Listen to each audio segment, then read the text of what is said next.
에베소서는 신약 성경에 10번째로 배치된 서신서 중에 한 권입니다. 성서학자들은 에베소서를 바울 신학의 진수다, 바울 작품의 면류관이다 평가를 했습니다. 바울과 에베소와의 만남은 사도 바울이 2차 전도 여행 때 시작이 되었습니다. 바울이 회당에 들어가서 복음을 전했을 때 유대인들과 변론을 할 기회가 있었습니다. 그때 사람들의 반대와 저항으로 하나님의 뜻이면 너희에게 다시 돌아오리라 하는 말을 남기고 에베소를 떠납니다. 그리고 2년이 지난 후에 바울이 3차 전도 여행 때에 약 3년 가까이 에베소에 머물면서 복음을 전했습니다. 성경은 유대인이나 헬라인이 다 주의 말씀을 듣더라 하는 말로 복음의 열매가 있어서 교회가 곳곳에 세워지게 되었습니다. 요한계시록 2장에 에베소 교회가 처음 나오는 교회로 소개된 것을 보면 당시의 대표적인 교회 중에 하나였음을 알 수가 있습니다. 에베소에서 사도 요한이 인생의 마지막 여정을 보낸 것으로 알려져 있기도 합니다. 그리고 사도 바울이 에베소에서의 사역을 마치고 약 10년 정도의 시간이 지난 다음에 바울은 로마 옥중에 갇히게 됩니다. 아마도 사도행전 마지막 장의 내용을 보면 바울이 재판을 기다리고 있었던 중에 사람들과의 만남이 가능했던 것으로 보입니다. 바울이 감옥에 갇혀 있다는 소식을 듣고 빌립보 교회는 금품과 에바브로디도를 통해서 시중을 들게 했습니다. 그리고 골로새 교회는 두기고를 보내서 바울의 형편을 살피기도 했습니다. 바울은 두기고의 방문을 받고 그를 다시 골로새 교회로 돌려보내는 중에 에베소서를 작성해서 주변에 있는 교회들과 돌아가면서 읽을 수 있도록 에베소서를 작성했던 것입니다. 뿐만 아니라 골로새 교인 중에 빌레몬이라는 사람이 있었습니다. 바울이 로마 감옥에 갇혀 있을 때 빌레몬의 종 오네시모와 함께 있었는데 골로새 교회의 교인이었던 빌레몬에게 이 오네시모를 용납하라 하는 개인적인 편지 빌레몬서를 보낸 것입니다. 여러분, 에베소서는 한 구절 한 구절이 너무 귀하기 때문에 마치 진리의 유품들을 발견하듯이 읽을 필요가 있는 너무나 가치 있는 책입니다. 마틴 로이드 존스 목사님이 계십니다. 그분이 여러 책 중에서 에베소서 강해라고 하는 책이 있는데 우리 번역으로 8권이나 번역이 되었습니다. 그만큼 내용에 있어서 깊이가 있고 풍성한 책이라고 할 수가 있습니다. 그리고 에베소서를 신학적인 안경을 가지고 볼 수가 있습니다. 전반부에 보면 이미 그리스도 안에서 유대인과 이방인을 위해서 이루신 구원을 강조한 반면에 후반부는 하나님께서 성령을 통해서 우리를 위해서 이루어 가시는 과정, 다시 말하면 이미와 아직 사이에 긴장 관계에 있는 구원의 역사를 우리가 선명하게 볼 수가 있습니다. 그러나 저는 이 시간 한 그루 한 그루 나무들이 모여있는 큰 숲을 보면서 사도 바울이 전했던 복음의 본질, 복음의 능력, 복음의 신비한 것이 무엇인지를 함께 살펴보고자 합니다. 에베소서의 특징 중에 하나는 다른 서신서들은 각 교회의 문제에 대한 해결책으로 기록한 서신이라고 한다면 에베소서는 각 교회의 문제보다는 보편적인 구원의 메시지, 복음의 메시지를 전했다고 하는 것입니다. 특별히 사도 바울의 신앙 용어들, 구속, 은혜, 선택, 화목, 충만, 이러한 용어들, 영적으로 교리적으로 심화된 단어들이 많다는 것입니다. 그리고 교회라고 하는 용어도 자연스럽게 사용이 되고 교회의 직분자의 용어가 나타나는 것을 보면 상당히 에베소 교회가 안정된 공동체를 이루었다는 것을 확인할 수가 있습니다.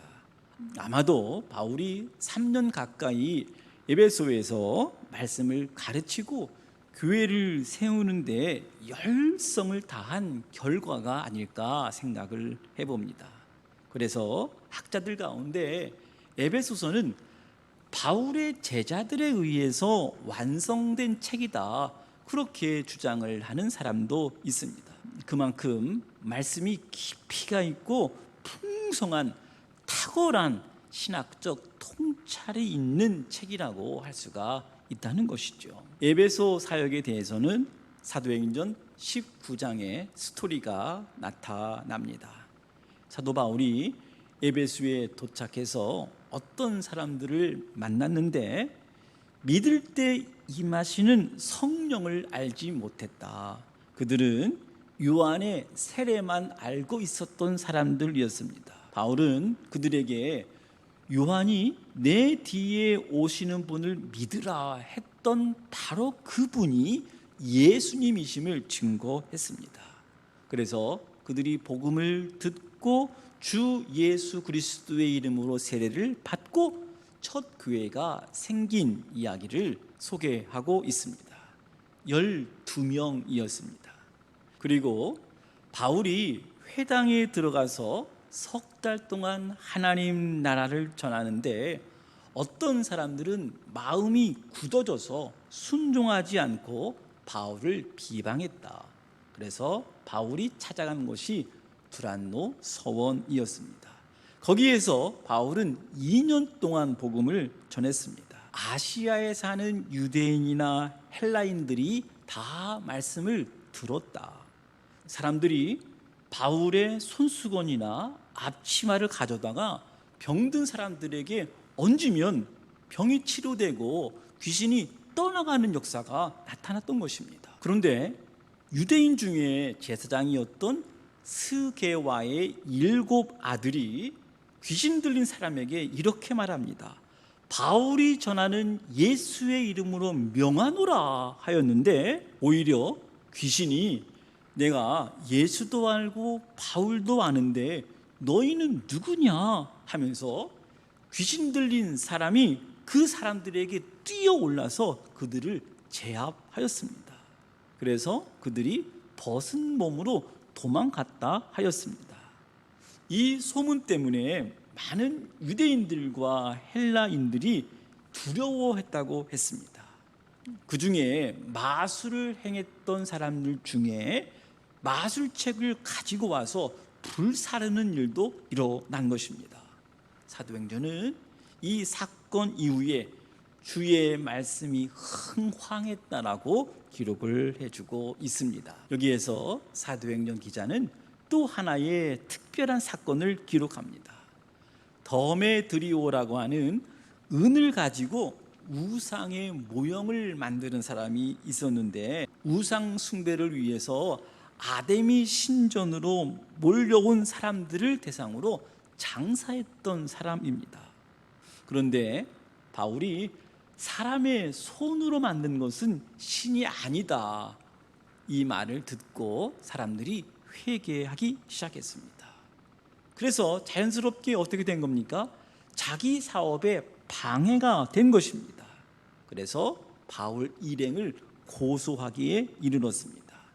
이들은 바울과 함께 있었던 가이오와 아리스다고를 잡아서 연극장에 가두어서 위협을 했지만 구사일생으로 빠져나왔다는 이야기가 있습니다. 여러분, 바울이 에베소에서 3년간 있었던 사건 중에서 아데미 신전 이야기가 대표적인 사건으로 기록되었다면 종교적으로 사회적으로, 문화적으로 혼합주의적인 가르침이 유난히 강했던 지역이었음을 알 수가 있습니다. 바울은 이러한 우상 숭배가 가득했던 예배소, 그 예배소 안에 성도된 자들, 그리스도 예수 안에서 신실한 자들에게 편지를 쓴 것입니다. 에베소서의 내용을 살펴보면 아마도 에베소 교회 성도들 가운데 유대인들보다는 이방인들이 훨씬 더 많았던 것처럼 보입니다. 그들은 이런 생각을 했던 것 같습니다. 그들은 선택받은 하나님의 백성 유대인들이 자신들보다 더 큰 특권과 축복을 받은 것으로 여기고 있었던 것 같습니다. 그래서 바울은 예수 그리스도를 믿는 신실한 자들에게 짧은 인사를 마치자마자 삼위일체 하나님의 역사로 너희들은 하늘에 속한 신령한 복을 받은 자임을 선포하면서 하나님을 찬양하는 것으로 에베소서가 시작이 되고 있습니다. 이 찬양을 구원의 삼중주라고 말하기도 합니다. 이방인인 저와 여러분에게 이 구원의 삼중주가 더 생생하게, 더 웅장하게 들릴 수 있을 것입니다. 먼저 성부 하나님은 창세전에 그리스도 예수 안에서 거룩하고 흠이 없게 하시려고 우리를 선택하셨다. 하나님의 기쁘신 뜻대로 우리를 예정하사 하나님의 자녀로 삼으셨다. 하나님의 은혜의 영광을 찬양하도록 우리를 지으셨다 말합니다. 성자 하나님은 그의 피로 말미암아 우리의 구속 곧 죄사함의 은총을 얻게 하셨습니다. 그리고 예수 그리스도를 통하여 하나님의 놀라운 뜻을 알게 하셨습니다. 그리고 성령 하나님은 우리의 구속의 보증이 되셨다. 그리고 성령 하나님은 우리의 구원을 인치시는 분이심을 강조한 것입니다. 이 노래는 에베소 교회 한 교회만을 위한 노래가 아니라 당시 복음을 들었던 모든 그리스도인들에게 꼭 들려주고 싶었던 구원의 노래였을 것입니다. 이 찬양을 듣고 읽고 묵상할 때마다 남달리 감격스러운 것은 저와 여러분이 이방인이기 때문이죠. 바울은 삼위일체 하나님에 대한 노래가 마치자마자 너희들이 얼마나 위대한 영적인 축복을 받은 사람인지를 깨닫기를 원하는 간절한 기도를 하나님께 드리고 있습니다. 우리 주 예수 그리스도의 하나님, 영광의 아버지께서 지혜와 계시의 영을 너희에게 주사 하나님을 알게 하시고 너희 마음의 눈이 밝히사 그의 부르심의 소망이 무엇이며 성도 안에서 그 기업의 영광의 풍성함이 무엇이며 그의 힘의 위력으로 역사하심을 따라 믿는 우리에게 베푸신 능력의 지극히 크심이 어떠한 것을 너희로 알게 하시기를 구하노라. 기도가 마친 후에 바울은 이 모든 신령한 복은 그리스도 안에서 예수 그리스도로 말미암아 이루어졌음을 강조하면서 특별히 그리스도와 교회의 관계를 말씀을 한 것입니다. 예수 그리스도는 모든 만물을 그의 발 아래에 복종하게 하셨고 모든 만물을 충만하게 하시는 분이심을 증거한 것입니다. 바로 이어서 교회가 그의 몸이다 말씀을 하신 것입니다. 핵심은 예수 그리스도가 교회의 머리이고 교회는 그의 몸이라고 하는 사실입니다. 여러분, 머리와 몸은 완전하게 결속되어 있습니다. 머리가 몸을 지배합니다. 몸은 머리의 지배를 받아야만 생명을 유지할 수가 있습니다. 사람이 머리와 몸이 분리되면 사람이 죽듯이 교회가 예수 그리스도와 분리되면 죽습니다. 더 이상 교회가 아닙니다. 여러분, 바울이 에베소 성도들에게 보내는 편지에서 왜 유난히 교회를 강조했을까요? 에베소서에서 많이 나오는 단어 중에 하나가 이방인입니다. 이 사람들은 그리스도 밖에 있었던 사람들, 약속의 언약에 대해서는 외인되었던 사람들, 소망이 없는 사람들, 하나님이 없는 사람들이었습니다.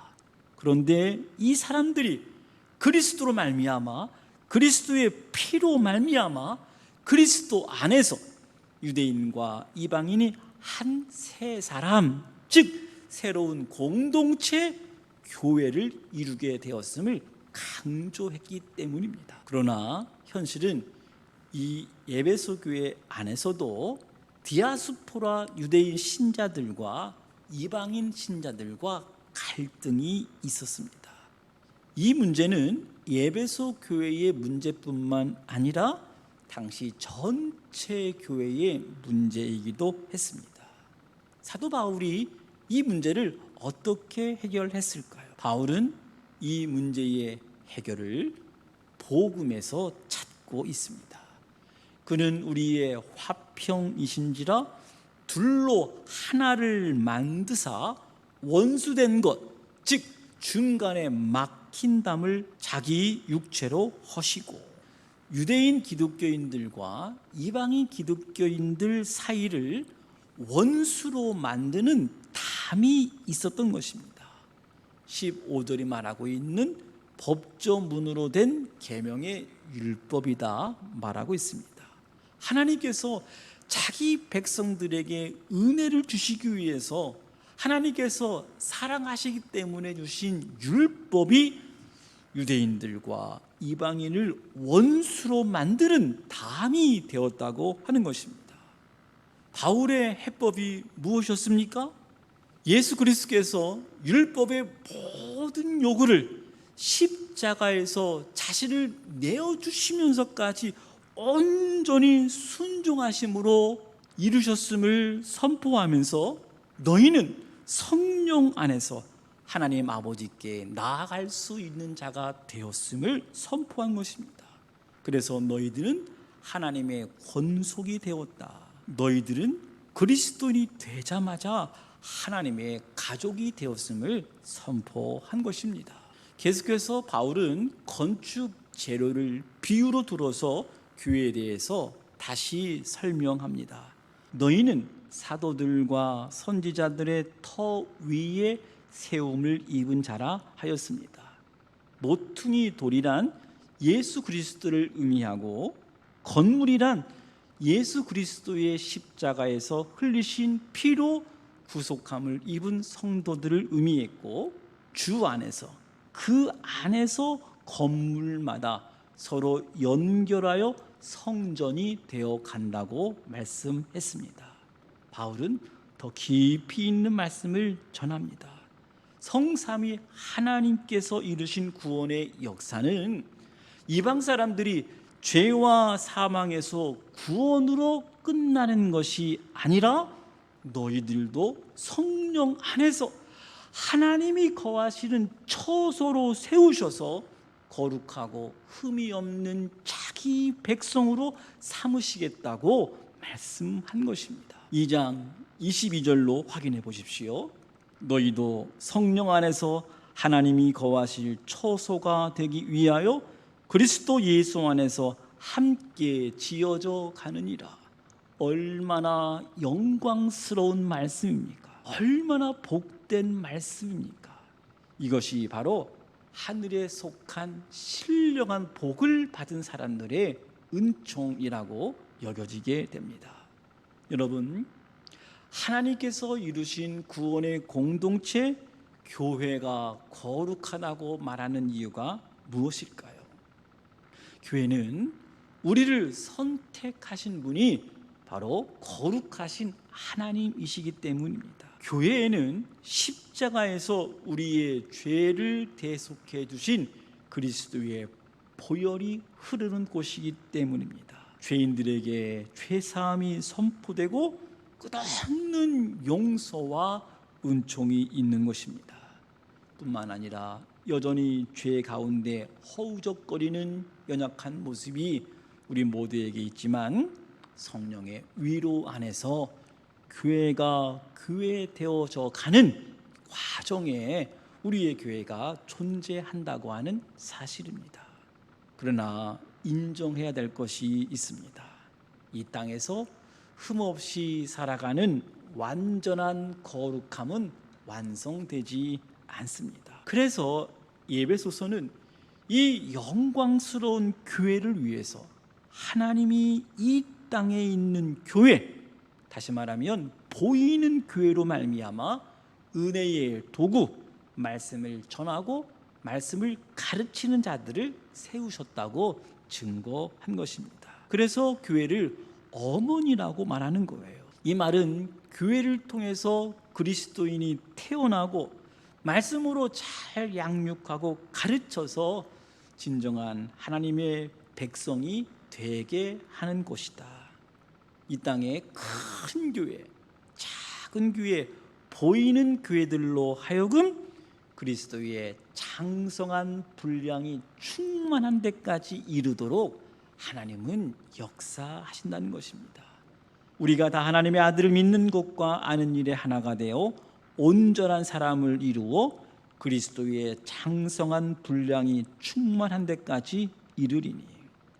그러나 현실적으로 볼 때 우리에게 그리스도의 충만한 상태에 이르기까지 성장해야 된다고 하는 욕망보다 우리가 더 잘 살아야 한다는 욕망이 더 강렬합니다. 남들에게 인정받고 싶은 욕구가 그리스도를 위한 일이라 위장해서 교묘하게 우리 가운데 나타나고 있습니다. 더구나 교회 공동체 안에서 우리는 여전히 분열되어 있습니다. 충만하지 못하기에 나타나는 현상입니다. 그럼에도 불구하고 바울은 흔들리지 않는 확신을 가지고 하나님 말씀을 전합니다. 그에게서 온몸이 각 마디를 통하여 도움을 받음으로 연결되고 결합하여 각 지체의 분량대로 역사하여 그 몸을 자라게 하며 사랑 안에서 스스로 세우느니라. 바울은 서로 다른 사람들이 모여서 서로 다른 역할을 감당하고 있으나 예수 그리스도 안에서 서로 긴밀하게 연결되어 있을 때, 영적으로 하나가 되어 있을 때 성숙한 공동체가 된다는 것을 말해주고 있습니다. 바울은 1장에서 교회는 그리스도의 몸이다, 교회의 머리는 예수 그리스도이심을 말하였고, 2장에서는 하나님의 권속이라 말했고 하나님의 거룩한 초소 성전이라 말해주고 있습니다. 3장에서는 하나님의 상속자가 되고 하나님의 지체가 되었다고 하였습니다. 바울은 유대인들과 이방인들이 함께 그리스도 안에서 거룩한 하나님의 백성, 한 가족, 한 몸, 한 성전이 된다는 것은 영원부터 만물을 창조하신 하나님께 감추어졌던 비밀이라고 말하고 있어요. 바울은 이 비밀을 알게 하셨고 이 비밀을 전하도록 자신은 부름받은 자가 되었음을 3장에서 말씀을 하고 있습니다. 그리고 바울은 4장부터 너희가 그 부르심에 합당하게 행할 것을 권면하고 있습니다.